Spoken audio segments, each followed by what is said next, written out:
Selamat pagi saudaraku yang terkasih dimanapun berada pada pagi hari ini. Salam damai sejahtera bagi kita sekalian. Pada pagi hari ini kita kembali mendengarkan firman Tuhan dari Markus pasal 9 ayat 35 sampai ayatnya ke-37. Demikian firman tertulis. Lalu Yesus duduk dan memanggil ke-12 murid itu. Katanya kepada mereka, jika seseorang ingin menjadi yang terdahulu, hendaklah ia menjadi yang terakhir dari semuanya dan pelayan dari semuanya. Maka Yesus mengambil seorang anak kecil dan menempatkannya di tengah-tengah mereka.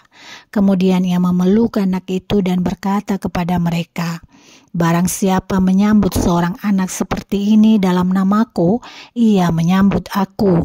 Dan barang siapa menyambut aku, bukan aku yang disambutnya, tetapi dia yang mengutus aku."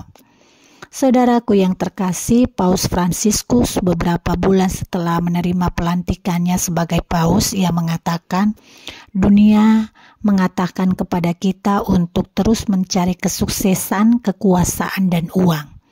Allah mengatakan kepada kita untuk mencari kerendahan hati, pelayanan, dan kasih.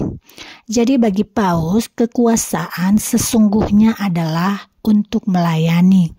Para pemegang kekuasaan, kesuksesan, dan pemegang uang yang banyak semestinya membiarkan dirinya diinspirasi oleh pelayanan yang rendah hati, nyata, dan setia.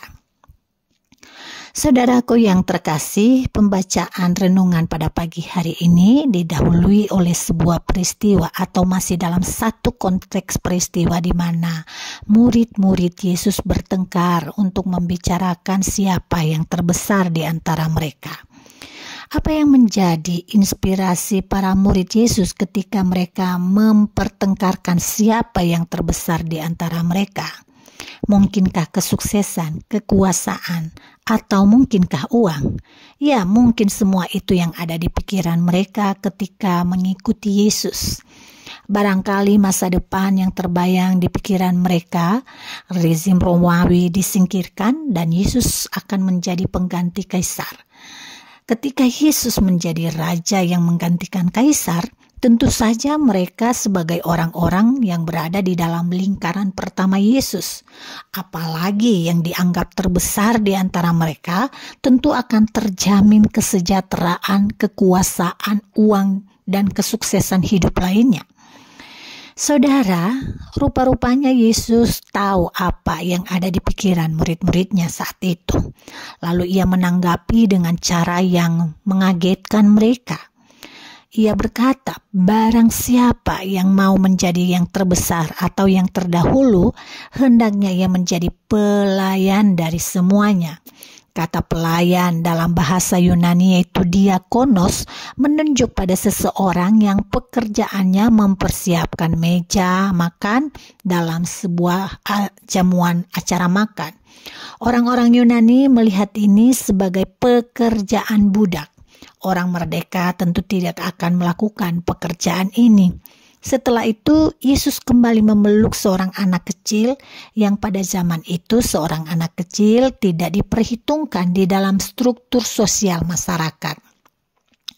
Dengan melakukan tindakan semacam ini bagi Yesus, kepelayanan akan juga tampak dalam solidaritas dan karya murid-murid terhadap mereka yang lemah, yang tak berarti, yang tersisihkan seperti seorang anak kecil. Saudara yang terkasih, pesan Yesus adalah kepelayanan yang menginspirasi kita untuk hidup menjadi hamba yang dapat berguna dan berdampak bagi mereka yang terabaikan.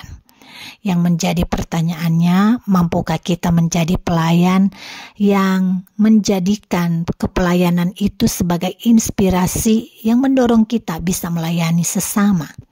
Bahkan ketika Tuhan mempercayakan kesuksesan, kekuasaan, dan uang menjadi berkat, apakah kita dengan sukarela dan sukacita bisa memakainya sebagai sarana pelayanan bagi sesama? Jika Tuhanlah yang menjadi sumber inspirasi pelayanan kita, maka pastilah kita terdorong untuk menggunakan seluruh potensi diri yang ada untuk hidup dalam solidaritas dengan mereka yang membutuhkan, dengan semangat kerendahan hati, kelembutan dan kasih yang menghidupkan bagi sesama. Tuhan Yesus memberkati kita semua. Mari kita berdoa. Terima kasih Bapa di surga untuk pagi hari ini di mana kami diberikan kesempatan untuk bisa bernafas dan menikmati kebaikan Tuhan melalui udara, sinar matahari dan berbagai berkat lainnya yang melimpah pada pagi hari ini. Dan kini kami menyadari bahwa hidup kami adalah hidup yang dituntun dan dipimpin oleh Tuhan sepanjang hari ini. Biarkanlah kami bisa dituntun oleh hidup yang berpusat pada Kristus, yang hidup yang melayani Engkau dengan melayani sesama kami. Kami tahu bahwa Tuhan kami saat ini tidak berfisik dan tidak berbadan. Karena itu kami akan menyembah Engkau dan menunjukkan solidaritas kami serta kasih kami kepadamu melalui wajah-wajah sesama kami yang hari ini bertemu dengan kami. Dan biarkanlah kami, perjumpaan kami dengan mereka dapat menunjukkan bagaimana kami telah diinspirasi oleh kasih Kristus dalam hidup kami, sehingga mereka juga bisa menerima kasih itu melalui kehadiran kami. Ini doa kami Bapa, di dalam nama Yesus Kristus kami memohon dengan sungguh. Amin.